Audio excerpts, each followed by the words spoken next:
Hello മക്കളെ, എല്ലാവർക്കും good morning. ഇന്നെൻ്റെ ക്ലാസ് മൈക്രോ എക്കണോമിക്സിൻ്റെ ഒരു പോർഷനാണ്. കോൺസെപ്റ്റ്സ് ഓഫ് സപ്ലൈ എന്ന് പറയും. സപ്ലൈയുടെ കോൺസെപ്റ്റുകൾ എന്തൊക്കെയാണെന്ന് അറിഞ്ഞിരിക്കണം. പ്ലസ് ടുവിനും ഡിഗ്രിക്കും എല്ലാം തന്നെ ആർക്കും ഉപയോഗിക്കാവുന്ന വളരെ വിശാലമായിട്ടുള്ളൊരു കാര്യമാണ്, വളരെ സിമ്പിളായിട്ടുള്ള കാര്യമാണ്. എന്താണ് സപ്ലൈ എന്ന് പറഞ്ഞാൽ?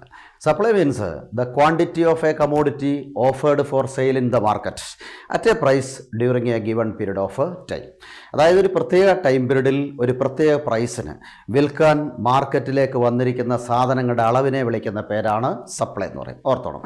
അപ്പോൾ quantity of a commodity offered for sale in the market at a price for a particular period of time.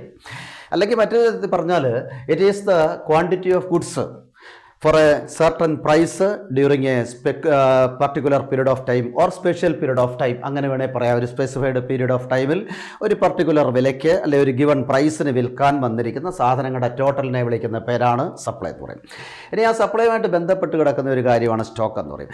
Stock എന്ന് പറയുമ്പോൾ stock is excess of commodity over supply എന്ന. അതായത് സപ്ലൈ കൊടുത്തു കഴിഞ്ഞ ശേഷം എന്ന് പറഞ്ഞാൽ വിറ്റ് കഴിഞ്ഞ ശേഷം, സെയിൽസ് ഓഫ് കമോഡിറ്റി കഴിഞ്ഞ ശേഷം ബാലൻസ് ഉള്ള ആ ക്വാണ്ടിറ്റിയെ വിളിക്കുന്ന പേരാണ് സ്റ്റോക്ക്.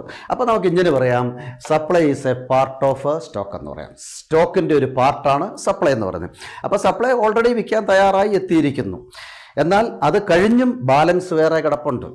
അപ്പോൾ ആ ബാലൻസിനെ വിളിക്കുന്ന ആ ടോട്ടൽ ഓർ എൻറ്റയർ കമോഡിറ്റിയുടെ ആ ക്വാണ്ടിറ്റിയെ വിളിക്കുന്ന പേരാണ് സ്റ്റോക്ക് എന്ന് പറയുന്നത്. രണ്ടും തമ്മിലുള്ള വ്യത്യാസം ഓർത്തിരുന്നോണം. പിന്നെ there is a direct relationship between supply and price. നിങ്ങൾക്കറിയാം, ഡിമാൻഡിലാണെങ്കിൽ ഓപ്പോസിറ്റ് റിലേഷൻ ആയിരുന്നു പ്രൈസും ഡിമാൻഡും തമ്മിൽ. നേരെ മറിച്ച് സപ്ലൈ വരുമ്പോൾ ഡയറക്റ്റ് റിലേഷനാണ്. That means a rise in price means rise in supply, fall in price means fall in supply. Price കൂടുമ്പോൾ, കാരണം ഇത് പ്രൊഡ്യൂസേഴ്സിൻ്റെ കാര്യമാണ്, സെല്ലേഴ്സിൻ്റെ കാര്യമാണ്, അവർക്ക് പ്രൈസ് കൂടുന്നതാണ് നല്ലത്. കൂടുതൽ കിട്ടിക്കഴിയുമ്പോൾ പ്രൈസ് കൂടുമ്പോൾ അവർക്ക് കൂടുതൽ പ്രോഫിറ്റ് കിട്ടും. അപ്പോൾ അങ്ങനെ rise in price means rise in supply, fall in price means fall in supply. അപ്പോൾ അതുകൊണ്ട് തന്നെ ഒരു direct relationship between supply and price അത് ഓർത്തിരുത്തണം. അതുപോലെ individual supply. What is individual supply? Individual supply എന്ന് പറഞ്ഞാൽ quantity of product supplied by a single firm in the market at a different price. അത്രയേ ഉള്ളൂ. അപ്പോൾ എന്താണ് ഇൻഡിവിജ്വൽ സപ്ലൈ എന്ന് പറഞ്ഞാൽ? Individual supply means the quantity of product supplied by a single firm in the market at a different price. ഒരു single firm maximum commodity ഒരു പ്രത്യേക പ്രൈസിനോ അല്ലെങ്കിൽ ഡിഫറൻറ്റ് പ്രൈസിനോ മാർക്കറ്റിലേക്ക് കൊണ്ടെത്തിച്ചിരിക്കുന്നു. ഇൻഡിവിജ്വൽ സപ്ലൈ അപ്പോൾ ഒരു ഫേമിൻ്റെയാണ്. അപ്പോൾ ഒരു ഫേമിൻ്റെ മാർക്കറ്റ് സപ്ലൈയെ വിളിക്കുന്ന പേരാണ് എന്ത്?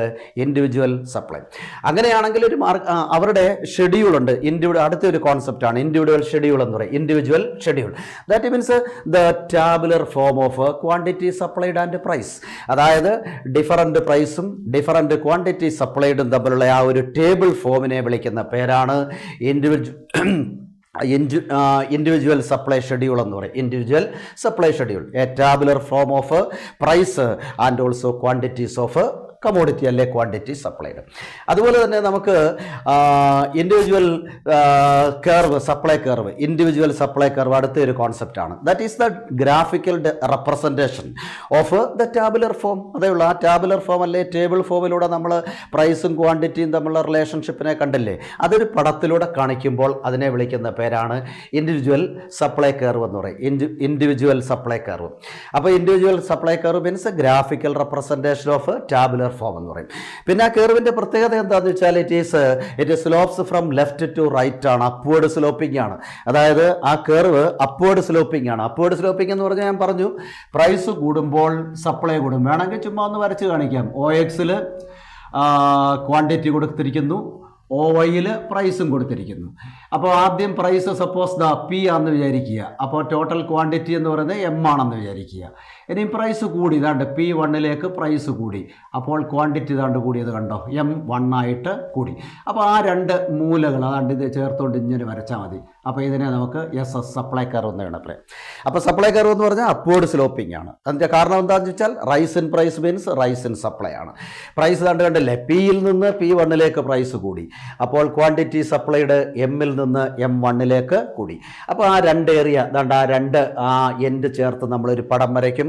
അത് അപ്വേർഡ് സ്ലോപ്പിംഗ് ആണ്, ലെഫ്റ്റ് ടു റൈറ്റ് ആണ്, ഓർത്തിരുന്നോണം. അപ്പോൾ ഇൻഡിവിജ്വൽ സപ്ലൈ കർവ് എന്ന് പറയുന്ന graphical representation of table form ആണ്. It slopes from the curve slopes from left to right upward ആണ്. ഇനി ഇതുപോലെ ധാരാളം ഇൻഡിവിജ്വൽസ് വരുമ്പോഴാണല്ലോ ഒരു മാർക്കറ്റ് ആകുന്നത്. അപ്പോൾ അതിൻ്റെ മാർക്കറ്റ് സപ്ലൈ എന്ന് പറഞ്ഞാൽ എന്താണ്? Market supply means the aggregate supply of a commodity. Aggregate supply of a commodity by all the firms in the market at a price for a particular period of time എന്ന് പറയാം. അപ്പോൾ ഒരു market എന്ന് പറയുമ്പോൾ ധാരാളം individual sellers ആണ് വരുന്നത്, അല്ലെ പ്രൊഡ്യൂസേഴ്സാണ് വരുന്നത്. അപ്പോൾ അവരെല്ലാം കൊണ്ടുവരുന്ന സപ്ലൈ ഓഫ് എ കമോഡിറ്റി ഒരു സ്പെഷ്യൽ പ്രൈസിന് കൊണ്ടുവന്നിരിക്കുന്നു. അപ്പോൾ ഒരു മാർക്കറ്റ് എന്ന് പറയുമ്പോൾ ലാർജ് നമ്പർ ഓഫ് സെല്ലേഴ്സ് കാണും. അവരുടെ സം ടോട്ടൽ ഓഫ് സപ്ലൈയെ വിളിക്കുന്ന പേരാണ് മാർക്കറ്റ് സപ്ലൈ എന്ന് പറയും. അപ്പോൾ മാർക്കറ്റ് സപ്ലൈ എന്താണെന്ന് ഓർത്തിരിക്കുക. Aggregate supply of a commodity by all the firms at a particular price during a period of time എന്ന് പറയാം. അതുപോലെ തന്നെ മാർക്കറ്റ് സപ്ലൈ ഷെഡ്യൂൾ ഉണ്ട്, ടാബുലർ ഫോം. അതായത് ഈ മാർക്കറ്റിൽ വന്നിരിക്കുന്ന കംപ്ലീറ്റ് ഇൻഡിവിജ്വൽ സപ്ലൈയും അവരുടെ പ്രൈസും എല്ലാം കൂടെ ചേർന്നിരിക്കുന്ന ടേബിൾ ഫോമിൻ്റെ മാർക്കറ്റ് ലൈനിനെ വിളിക്കുന്ന പേരാണ് മാർക്കറ്റ് സപ്ലൈ ഷെഡ്യൂൾ എന്ന് പറയും. Market supply schedule that is tabular form of quantity supply of a particular commodity by all the firms in the market. അതാണ് മാർക്കറ്റ് സപ്ലൈ ഷെഡ്യൂൾ എന്ന് പറയും. പിന്നെ അതിൻ്റെ കർവ് ഉണ്ട്, market supply curve. That is the graphical representation of market supply schedule. Market supply ഷെഡ്യൂളിൻ്റെ ഗ്രാഫിനെ വിളിക്കുന്ന പേരാണ് മാർക്കറ്റ് സപ്ലൈ കർവ് എന്ന് പറയും. അത് ഈ പറഞ്ഞ പോലെ അപ്വേർഡ് സ്ലോപ്പിംഗ് ആണ്. പിന്നെ അത് ലാർജ് നമ്പർ ഓഫ് ഫേംസ് ഉള്ളതുകൊണ്ട് അത് കുറേ കൂടെ ഫ്ലാറ്റർ ആയിരിക്കും ആ കർവിൻ്റെ ഷേപ്പ് എന്ന് പറയുന്നത്. അതും ഒന്ന് ഓർത്തിരുന്നോണം.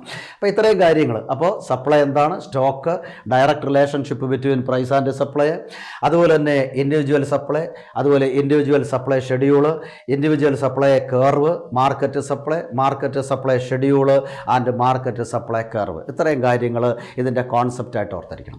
Then what are the factors that affect or determinants of supply? Supply affect ചെയ്യുന്ന ധാരാളം ഘടകങ്ങളുണ്ട്, സപ്ലൈ അഫക്റ്റ് ചെയ്യുന്ന ധാരാളം ഫാക്ടേഴ്സ് ഉണ്ട്. First one, goals of the firm. നമുക്കറിയാം ഗോൾസ്, ഒരു ഫേമിൻ്റെ ലക്ഷ്യം എന്ന് പറഞ്ഞാൽ എന്താ? Maximum sales and maximum profit. അത് സപ്ലൈ അഫക്റ്റ് ചെയ്യും.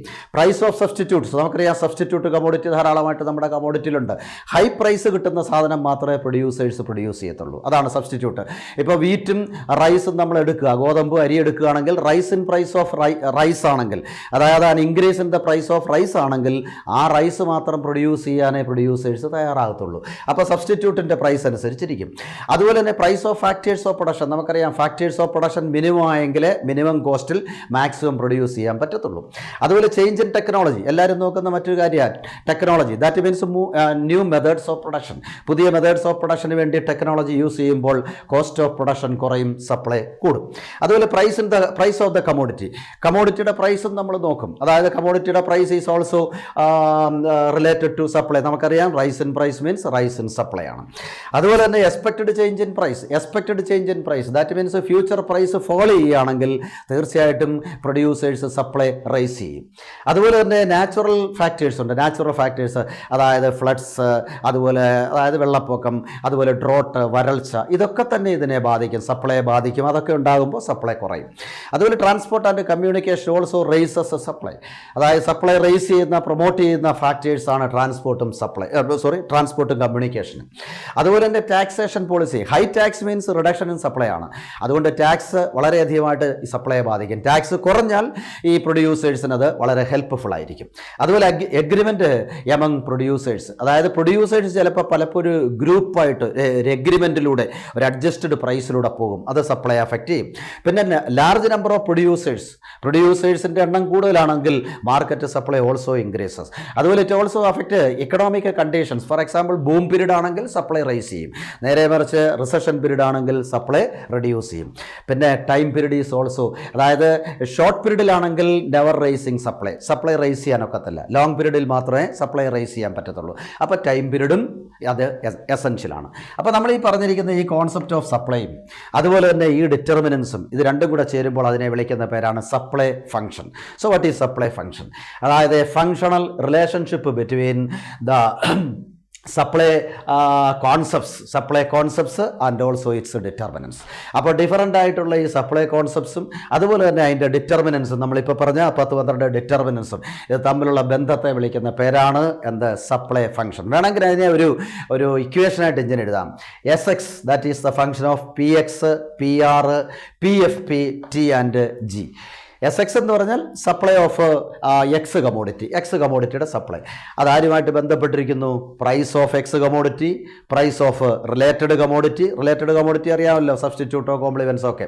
അതുപോലെ price of factors of production, അതുപോലെ തന്നെ ടെക്നോളജി, പിന്നെ ഗോൾസ് ഓഫ് ദ ഫേം. അപ്പോൾ ഇത്രയും കാര്യങ്ങളെ ചേർത്ത് പറയുമ്പോൾ അതിനെ നമ്മൾ സപ്ലൈ ഫംഗ്ഷൻ എന്ന് പറയും. ഇത്രയും കാര്യങ്ങളാണ് കോൺസെപ്റ്റ് ഓഫ് സപ്ലൈക്കകത്തിൽ ഓർത്തിരിക്കേണ്ടത്. സപ്ലൈയെ പറ്റിയുള്ള ആദ്യ പാർട്ടാണിത്.